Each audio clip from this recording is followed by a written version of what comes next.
Comenzamos la cuarta clase de construcción de ciudadanía y de ciencias sociales para ver el tema de la comprensión lectora. Hoy vamos a trabajar justamente lo que son las conquistas y los reclamos. Esto hay que descubrirlo en el texto.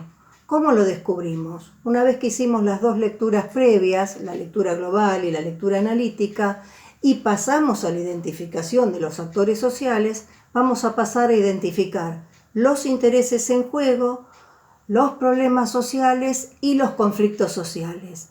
Por último, vamos a elaborar una conclusión.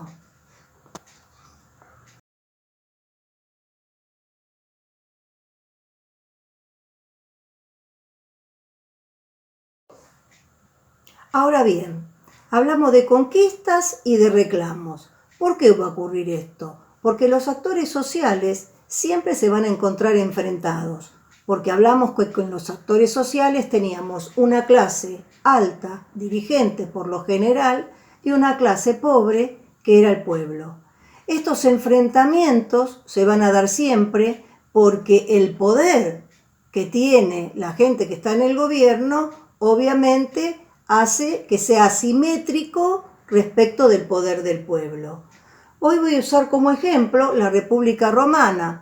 ¿Por qué? Porque lo usé como ejemplo en la clase anterior para seguir con los mismos actores sociales y que no haya confusión en la interpretación de los temas.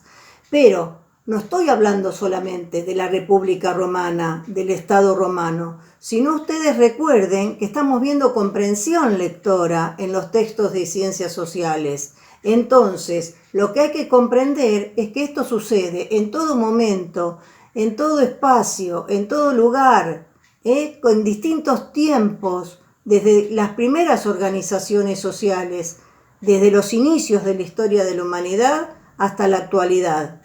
Entonces, siempre la lucha que va a aparecer por estas conquistas y estos reclamos que van a hacer los pobres respecto de los ricos, se van a dar siempre, en cualquier organización social que uno estudie o que uno lea.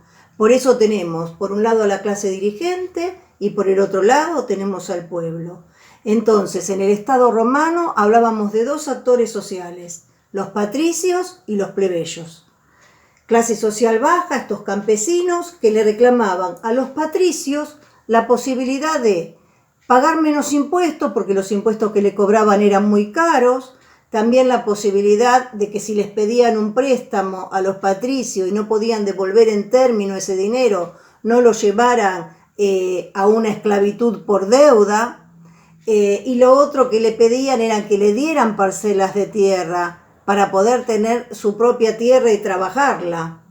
Bueno, estos eran los reclamos. Por el otro lado, los patricios que obviamente se negaban a todo esto, lo que creaba una injusticia, porque como se estaba expandiendo el Imperio Romano, a estos campesinos se los llevaban a la guerra. Entonces por eso no podían cultivar. Cuando volvían de la guerra se encontraban que no tenían nada. No tenían cultivo, tenían que pagar los préstamos, tenían que pagar los arrendamientos, que eran los alquileres de la tierra. Esta desigualdad era una desigualdad social y económica. Y al haber esclavitud por deuda, había otra clase social, que si nosotros vemos la pirámide social que estamos observando, están los patricios en la parte más alta, que eran los menos, que era la clase social alta, luego venían los plebeyos, que era la clase social baja, y por último nos encontramos con los esclavos. Fíjense qué cantidad de esclavos, la base de la pirámide es mucho más grande. Bueno, aparecen entonces los intereses en juegos. Ya son claros, hay intereses contrapuestos, hay puja de poder entre los dos sectores, genera la desigualdad social, estas relaciones asimétricas, como nos decía Michel Foucault, y esto llevaba a un abuso del poder de la clase alta y una vulneración de derechos respecto de la clase baja. Estos son los intereses en juego. A medida que uno va leyendo el texto de ciencias sociales, van a ir apareciendo, no exactamente con estas palabras del cuadro, pero sí van a aparecer estos conceptos relatados en el cuadro, ¿no? qué quería uno, qué quería otro, las injusticias, la lucha por los derechos. Y ahí, de a poquito, nos vamos a ir dando cuenta de si acaba de producirse un problema social o si se va a llegar a una conflictividad social. Son distintos términos de las ciencias sociales que parecen similares, pero que no significan lo mismo.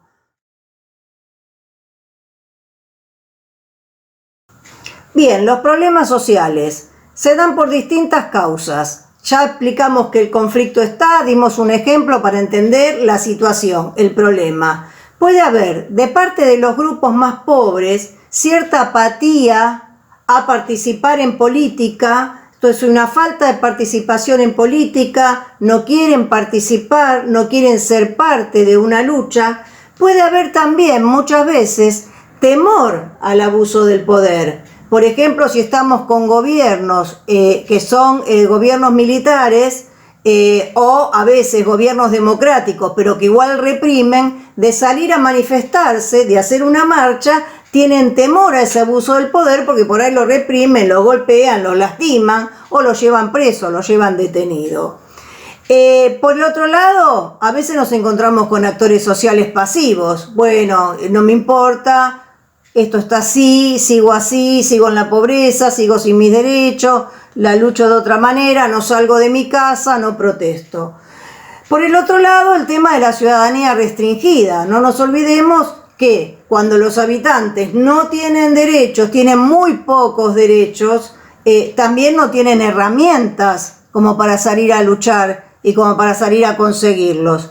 Y también por otro lado, otra de las causas que se presentan es cuando hay clases sociales sumisas frente a ese poder desigual del dominador, de quienes dominan.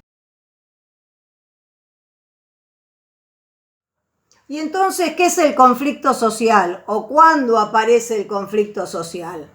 Cuando existe el problema social y la gente, por las razones que explicamos antes, no sale a reclamar derechos, el problema está, subyace, está ahí. ¿Cuándo sobreviene el conflicto social? Cuando la gente toma la decisión en forma colectiva y se moviliza en forma colectiva, es un actor social colectivo, físico, que va a decir, bueno, basta, vamos a salir a la calle, vamos a reclamar, hagamos una manifestación, hagamos un piquete, una marcha, inventemos algo para ir a reclamar, para ir a peticionar por nuestros derechos. Entonces, ahí es donde hablamos de conflictividad social. Y en los temas de ciencias sociales, así como en ciudadanía, la palabra conflicto tiene un valor positivo, porque significa que si se llegó al conflicto social, más tarde o más temprano se va a tener que solucionar este problema. Va a haber que darle una solución a ese pueblo, a esos reclamos. Pero las luchas llevan mucho tiempo, no son tan sencillas. Se llevan muchas veces a convulsiones sociales, a crisis sociales, y a estadios hasta bélicos, es decir, de guerra. No es fácil conseguir derechos y no fue fácil para la historia de la humanidad lograr derechos. Entonces, ocurrido el conflicto social es cuando hay una reclamación de derechos, cuando la gente en vez de callarse y de ser un actor social pasivo, pasa a ser un actor social que se moviliza, activo, participación ciudadana activa y participación ciudadana activa crítica. Sale a reclamar sus derechos porque hay un enfrentamiento entre luchas de clase, entre el que tiene el poder y domina a la clase más débil, que es el pueblo, que es la que no maneja el poder. Entonces, cuando vimos Michel Foucault, filósofo francés del siglo XX, con los alumnos de segundo año que vimos el tema de poder, también Michel Foucault decía, bueno, esa clase débil puede ser opositora, se puede oponer, puede reaccionar. ¿Siempre para qué? Para ir avanzando hacia una vida más digna, para ir avanzando, para vivir con mejores derechos. Entonces, debe quedar claro esta diferenciación social. Hay intereses de las partes diferentes. Hay una puja de poder, una pelea de poder por esos intereses. Hay un problema social. Si el sector más vulnerado, por distintas razones, como hemos explicado, se calla la boca y no reclama nada, y se transforma el problema social en un conflicto social, cuando ya va a haber reclamación de derechos, y entonces de manera colectiva la gente, visibilizado ya el problema social, sale a la calle a reclamar sus derechos pese a lo que pase. ¿Está claro? Pese a lo que ocurra, sale a reclamar sus derechos en cualquier forma y en cualquier tipo de estado. Bueno, las conclusiones al tema de los intereses en juego, del problema social y del conflicto social. Siempre hay una relación de producción y de poder en toda materia social, en toda materia donde el hombre sea el centro de esa cuestión.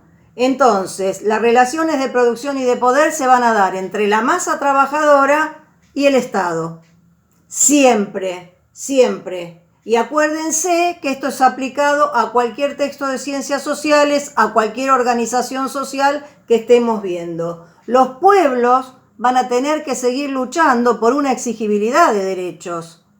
Este es el concepto que vamos a estudiar después en Construcción de Ciudadanía en detalle, que es el concepto de exigibilidad de derechos. Es decir, salir a exigir sus derechos, porque somos seres humanos y como tal debemos ser respetados en nuestra dignidad. Entonces, vamos a ir a reclamar derechos y, como ocurrió siempre a lo largo de la historia de la humanidad, va a haber avances en derechos porque vamos a lograr cosas, y también va a haber retrocesos porque va a haber gobiernos que nos va a quitar derechos. Entonces, la lucha es permanente. La lucha de la exigibilidad de derechos va a ser constante en la historia de la humanidad. No es que logramos un derecho y se escribe la norma en una ley, en una constitución, y con eso alcanza. Puede estar escrita y sin embargo el derecho estar vulnerado porque no se cumple. Puede estar escrita una ley, pero puede no estar reglamentada. Entonces no se lleva a realizarla, al ejercicio de esa ley. Entonces el derecho no se cumple. Bueno, hasta acá nuestra clase de lectura. Miren cuántas cosas vamos a tener que identificar en los textos de ciencias sociales.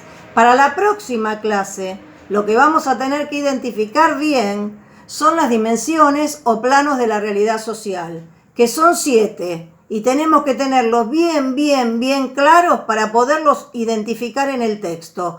Esto es lo que me va a llevar a mí a tener una correcta comprensión lectora.